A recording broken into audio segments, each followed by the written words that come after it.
Chapter 4. Treasure. There is a time in every boy's life when he wants to go and dig for treasure. And that time came for Tom. So, one hot summer's day, he went to find Huck. Huck liked the idea of treasure. "Where are we going to dig?" he asked. "An old dead tree is best."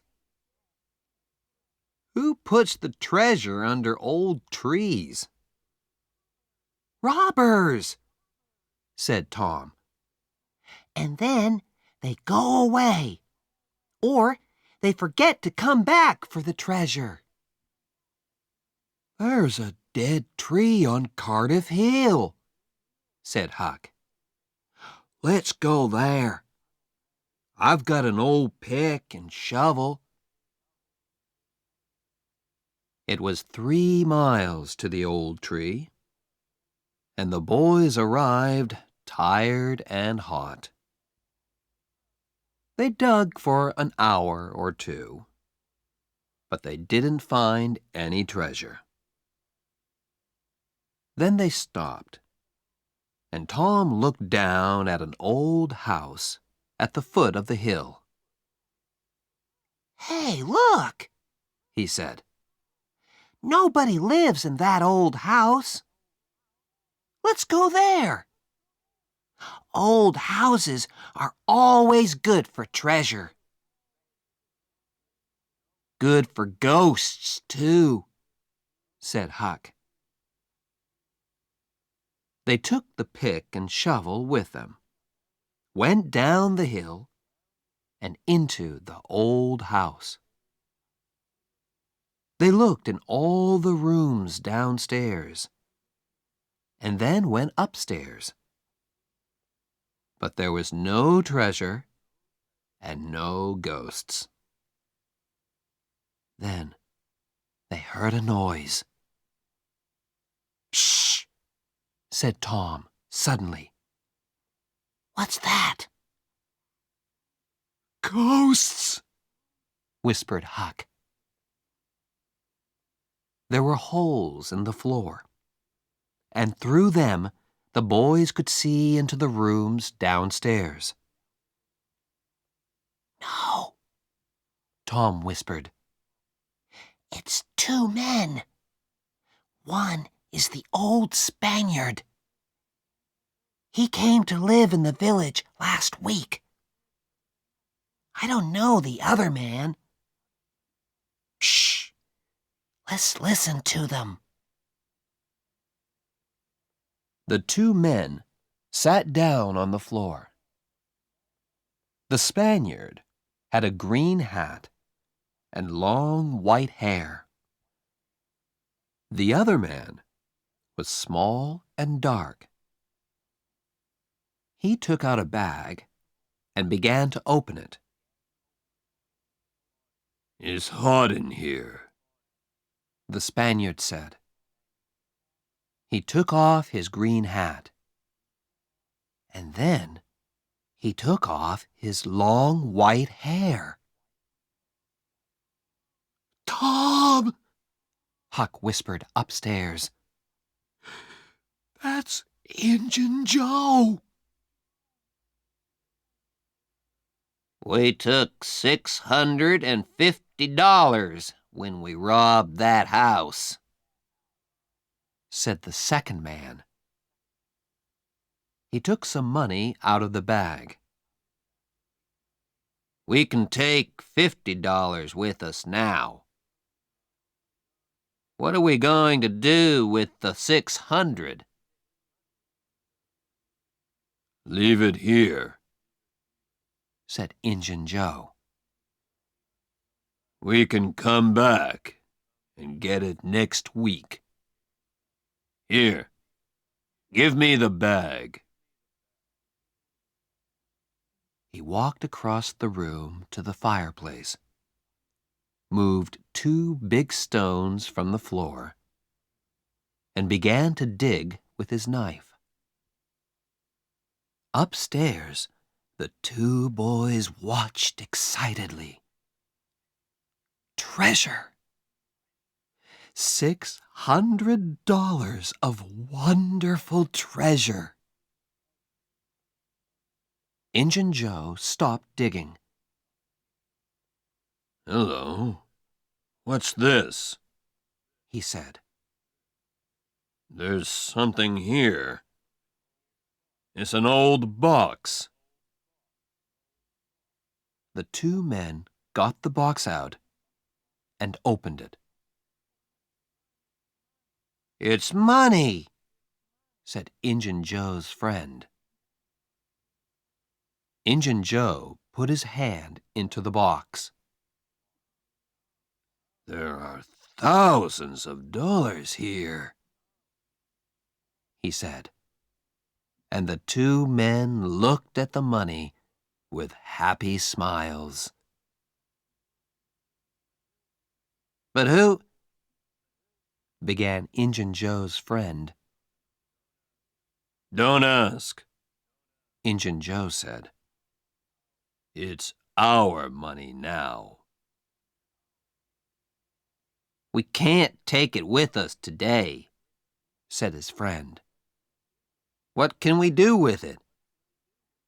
Put it back under the floor? Yes, said Injun Joe.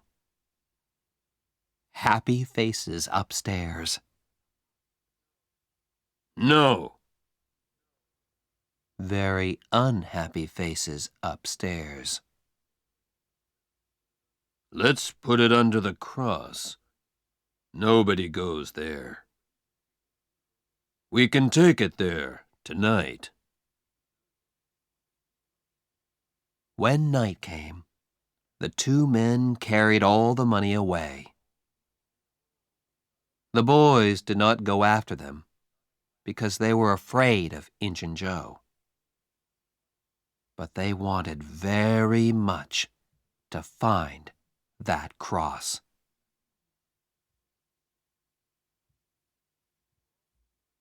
For a week, the two boys thought and thought about the treasure.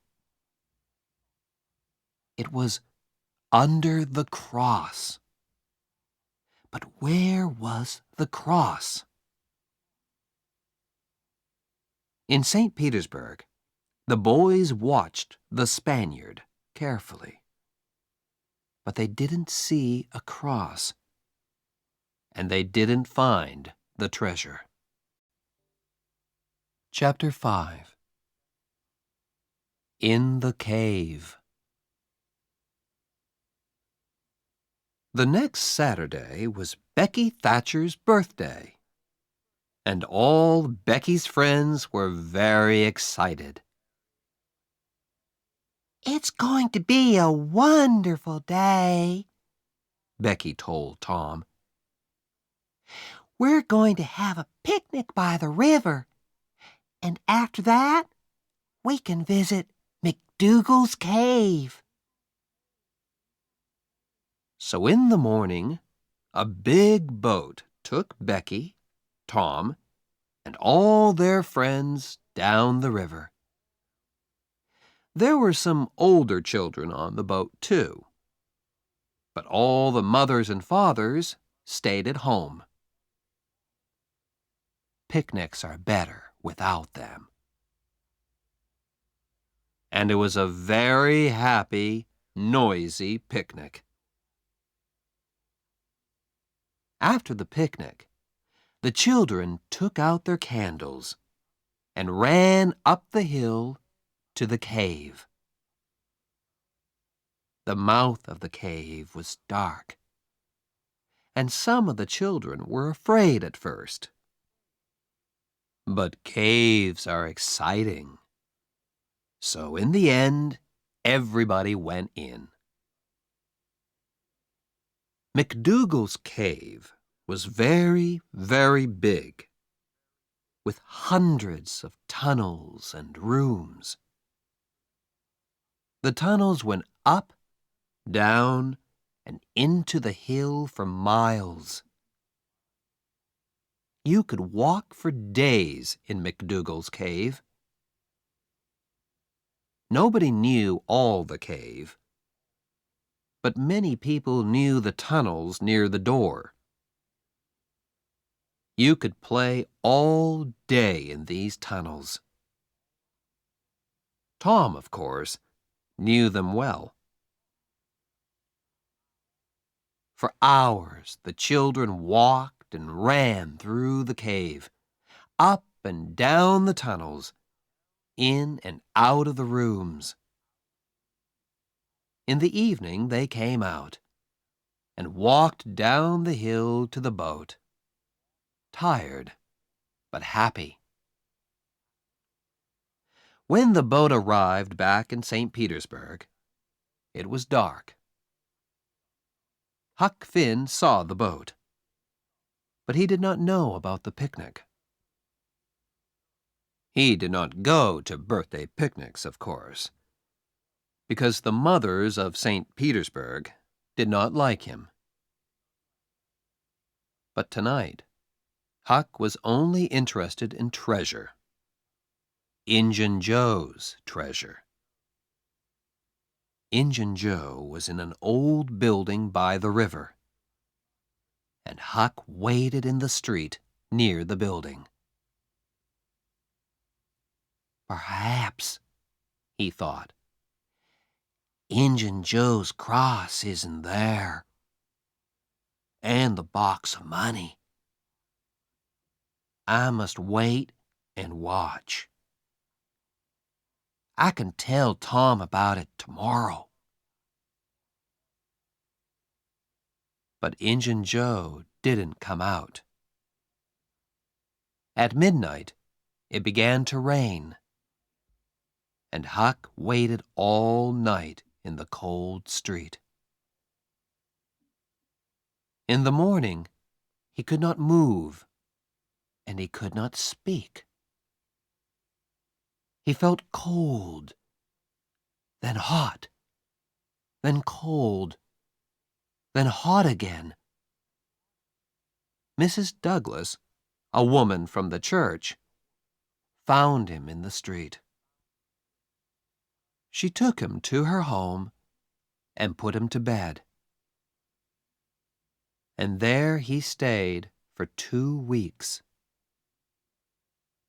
He was very ill, and so he did not hear about Tom and Becky. But on Sunday morning, all St. Petersburg knew about Tom and Becky, because they were not on the boat when he came back to the village. Where were they? Were they lost in the cave? And were they alive or dead?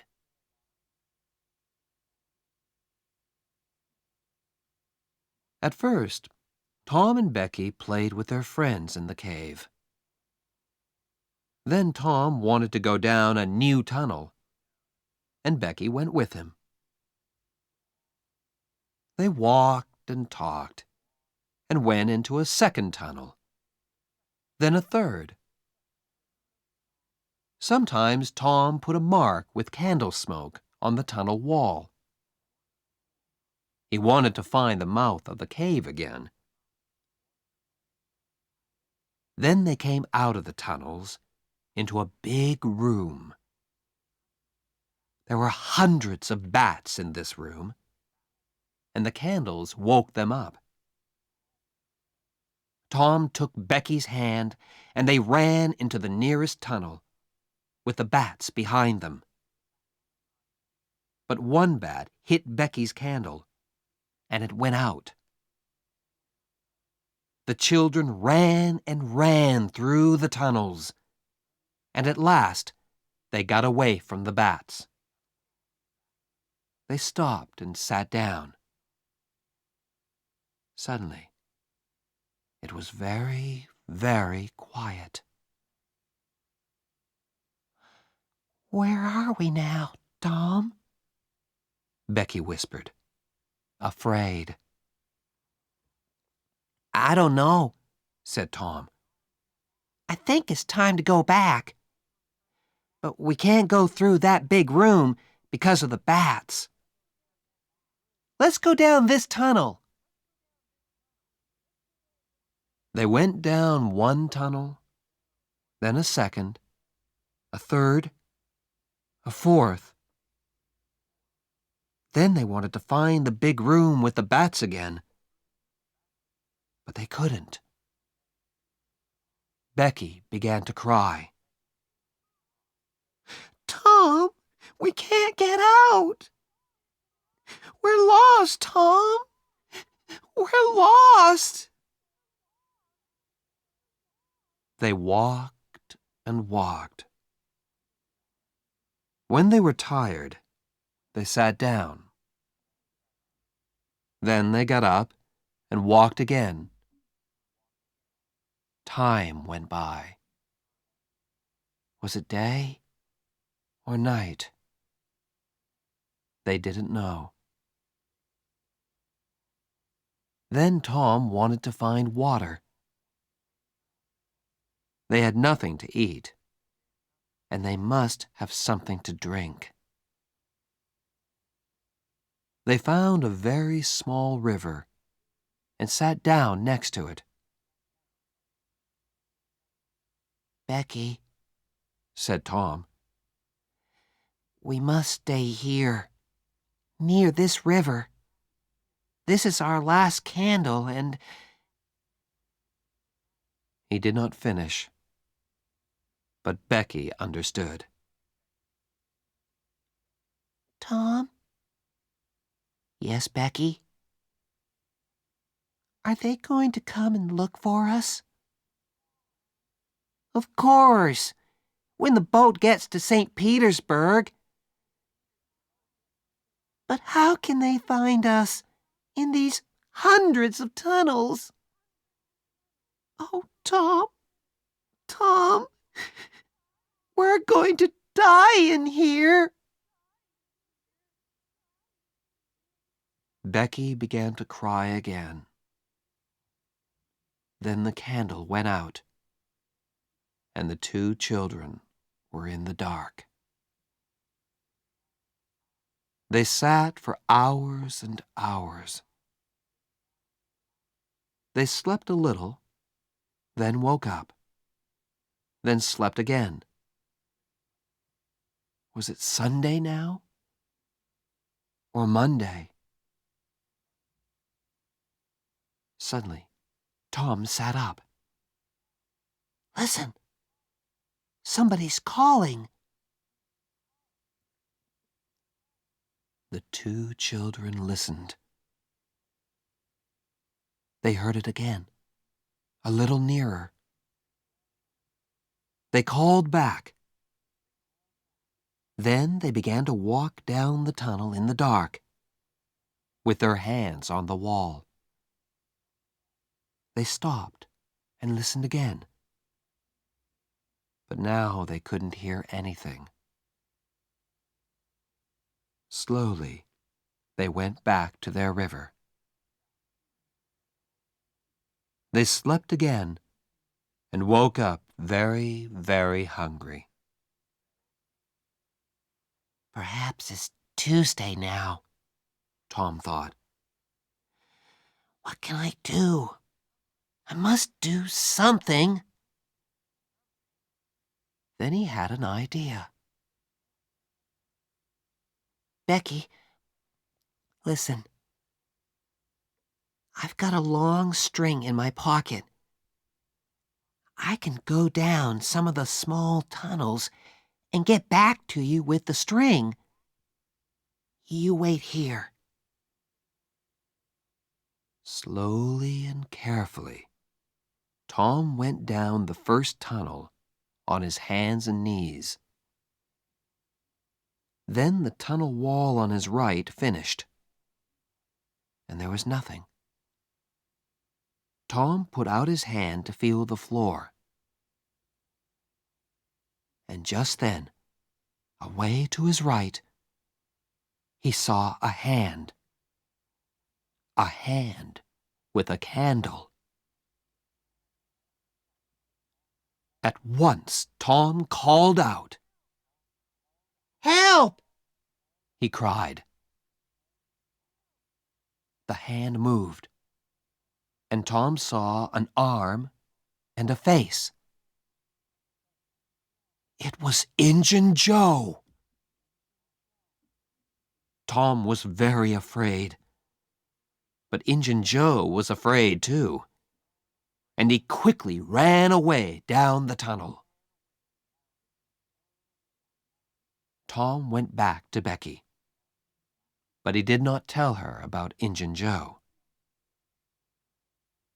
Tom waited for an hour, then went into a different tunnel with his string.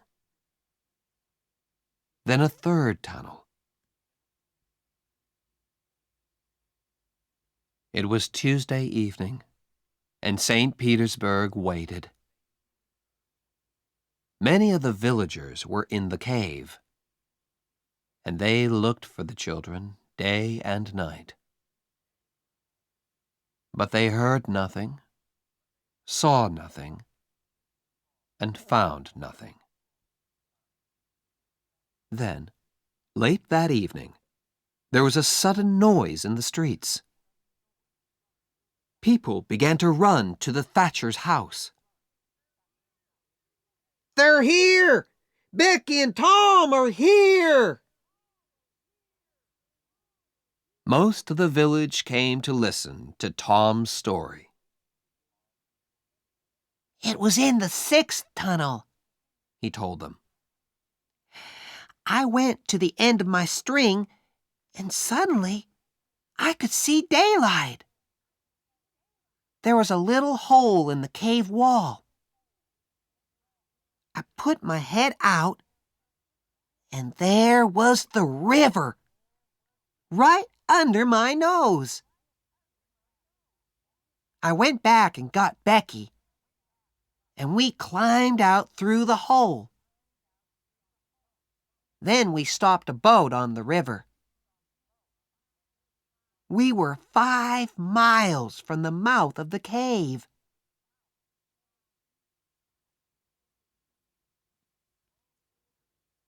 Tom was very tired after his 3 days in the cave, and he went to bed and stayed there for 2 days.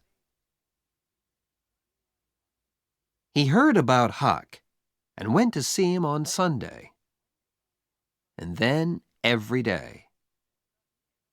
But Mrs. Douglas was always in the room. "You can just say hello," she told Tom. "and then you must go. Huck is very ill, and he needs to sleep."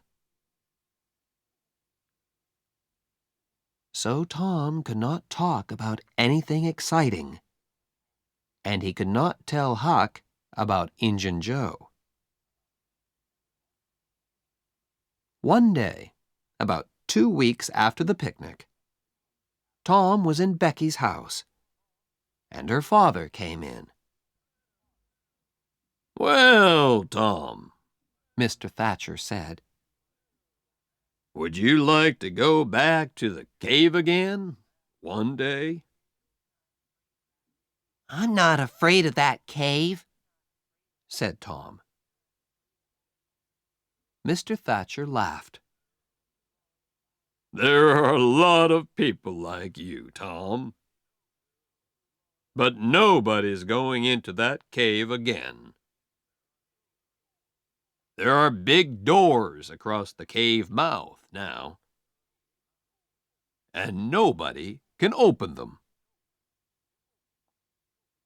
Tom's face went white. "But Mr. Thatcher, Injun Joe's in that cave." An hour later, 50 men were at the cave, and they opened the doors. Injun Joe was on the ground, dead, his face to the door and his knife in his hand.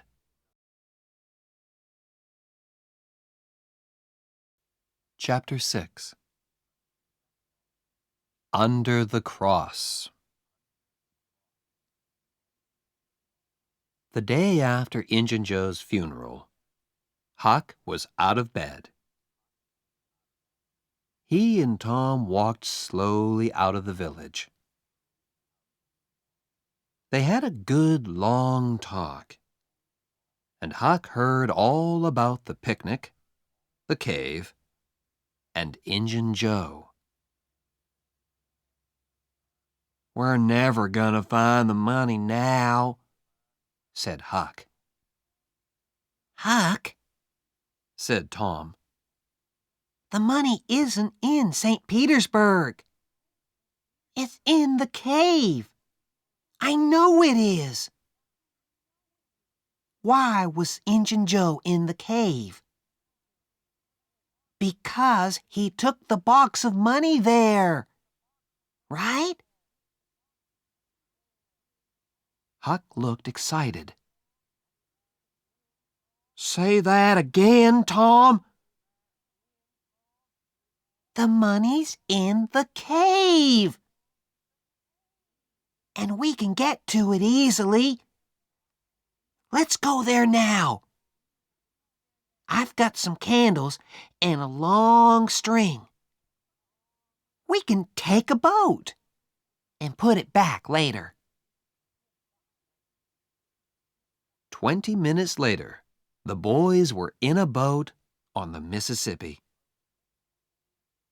They went 8 miles down the river, and then Tom stopped by some small trees. Here we are, He said. Tom's hole was just behind the trees. Tom took a candle and climbed in. Huck climbed in after him. Injun Joe never found this hole, Said Tom. or he did find it and couldn't get through it. It's very small. The boys went carefully through the tunnels with their string. Then Tom stopped. I saw Injun Joe about here. He said. And look, Huck, there's the cross. There was a big smoke cross on the tunnel wall. The boys looked up and down the tunnel, but there was no box of money. Injun Joe said, under the cross, Said Tom. Perhaps it's under the ground. Look, we can move these stones. The boys took their knives and began to dig by the tunnel wall. Very soon, they found a second, smaller tunnel under the wall. They climbed down into it and came into a small room. There was a bed, 2 whiskey bottles, some old shoes, and the box of money.